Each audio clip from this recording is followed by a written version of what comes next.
पहलगाम आतंकी हमले के बाद अब इसकी गूंज संयुक्त राष्ट्र में भी देखने को मिल रही है। संयुक्त राष्ट्र महासचिव एंटोनियो गुटेरस ने भारत और पाकिस्तान के बीच बढ़ते तनाव पर गहरी चिंता जताई है। उन्होंने कहा है कि दोनों ही देशों के रिश्ते इन दिनों कई सालों में सबसे ज्यादा तनावपूर्ण हो गए हैं। गुटेरस ने साफ कहा है कि यह देखकर मुझे दुख होता है कि भारत पाकिस्तान के रिश्ते तनाव पर हैं। उन्होंने दो टूक कहा कि सैन्य समाधान कोई समाधान नहीं है और इस रास्ते पर जाना हालात को और बिगाड़ सकता है। बता दें कि पहलगाम हमले को लेकर बढ़ते अंतर्राष्ट्रीय दबाव और भारत के सख्त तेवर से सहमे पाकिस्तान ने संयुक्त राष्ट्र सुरक्षा परिषद से आपातकालीन बैठक बुलाकर तनाव कम करने के प्रयास करने की गुहार लगाई थी। जम्मू कश्मीर के पहलगाम में हुए आतंकी हमले पर भी यूएन प्रमुख ने कड़ी प्रतिक्रिया दी है। उन्होंने कहा है कि नागरिकों को निशाना बनाना पूरी तरह से अस्वीकार्य है और इसके जिम्मेदार लोगों को कानून के दायरे में लाकर सजा मिलनी चाहिए।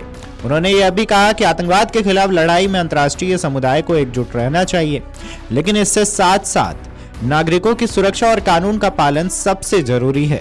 संयुक्त राष्ट्र महासचिव ने दोनों देशों को चेतावनी दी है कि अगर तनाव और बढ़ा तो इसका असर सिर्फ इन दो देशों तक सीमित नहीं रहेगा, बल्कि पूरे दक्षिण एशिया में अस्थिरता फैलेगी। उन्होंने कहा है कि कोई गलती न करे, सैन्य हल कोई हल नहीं है, युद्ध कभी भी किसी समस्या का स्थायी समाधान नहीं हो सकता। यूएन महासचिव ने दोनों ही देशों से अधिकतम संयम बरतने और तनाव कम करने की अपील की है। उन्होंने कहा है कि अब समय है कि दोनों ही पक्ष एक कदम पीछे हटें और हालात को और बिगड़ने से बचाएं। संयुक्त राष्ट्र महासचिव ने यह भी पेशकश की है कि यदि भारत और पाकिस्तान चाहे तो यूएन दोनों के बीच बातचीत और तनाव कम करने में मदद करने के लिए तैयार है।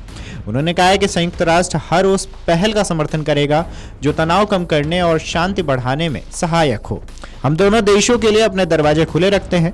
उन्होंने कहा है कि दक्षिण एशिया में शांति केवल तब संभव है जब भारत और पाकिस्तान दोनों जिम्मेदारी से पेश आएं और अपने विवादों को बातचीत और कूटनीति के जरिए सुलझाएं।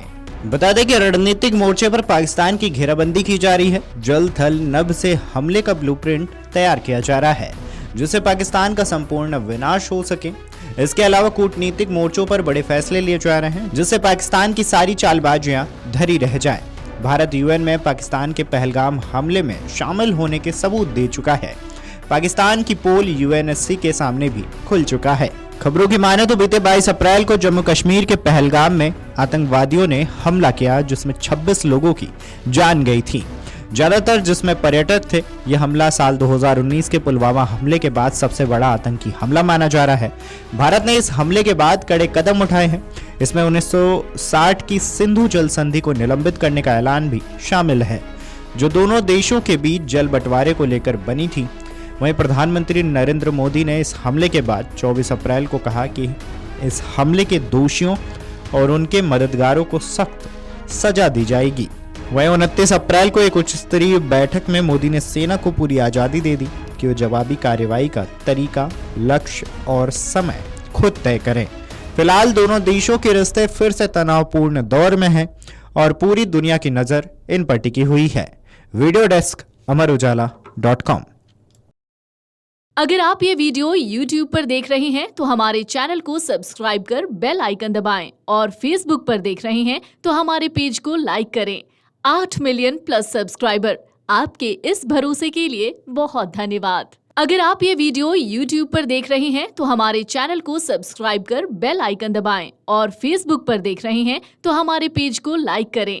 8 मिलियन प्लस सब्सक्राइबर, आपके इस भरोसे के लिए बहुत धन्यवाद।